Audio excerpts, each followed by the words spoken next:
నమస్కారం అన్న. నమస్కారం. ఎక్కడ మనది? కొద్దిగా పవర్లు ఇక్కడ ఈ మండలం. పిఎపల్లి మండలం.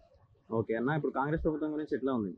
కాంగ్రెస్ ప్రభుత్వం మంచిగానే చేస్తుంది. కేసీఆర్ మొత్తం అప్పులు చేయడం వల్ల కొంచెం అటు ఇటు ఉంది, కానీ పని మాత్రం చేస్తుంది. కానీ చిన్నదనం కూడా చేస్తుందని కోరుకుంటున్నాం.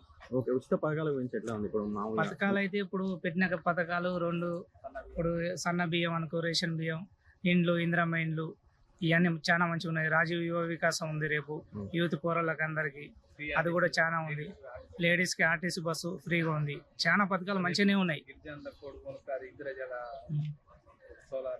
ఇప్పుడు నార్మల్ దీంట్లో ఇప్పుడు లోపాలు ఉన్నాయంటారా కాంగ్రెస్ ప్రభుత్వం? ఏం లోపాలు అయితే ఏం కనిపించట్లేవు ఇప్పుడు. అయినా లోపాలు కూడా ఉండవు అనుకుంటున్నా. వచ్చే 3 సంవత్సరాల్లోగా మొత్తం పథకాలు మొత్తం పూర్తిగా చేస్తాడని మేము అనుకుంటున్నాం. సీఎం రేవంత్ రెడ్డికి కృతజ్ఞతలు చెప్తున్నాం. రేపు వచ్చే ఎన్నికల్లో ఎవరు గెలుస్తారంటారు? నెక్స్ట్ వచ్చే ప్రభుత్వం వచ్చే ప్రభుత్వం కూడా కాంగ్రెస్ ప్రభుత్వం వస్తుందని మేము అనుకుంటున్నాం. కానీ వస్తుంది ఖచ్చితంగా.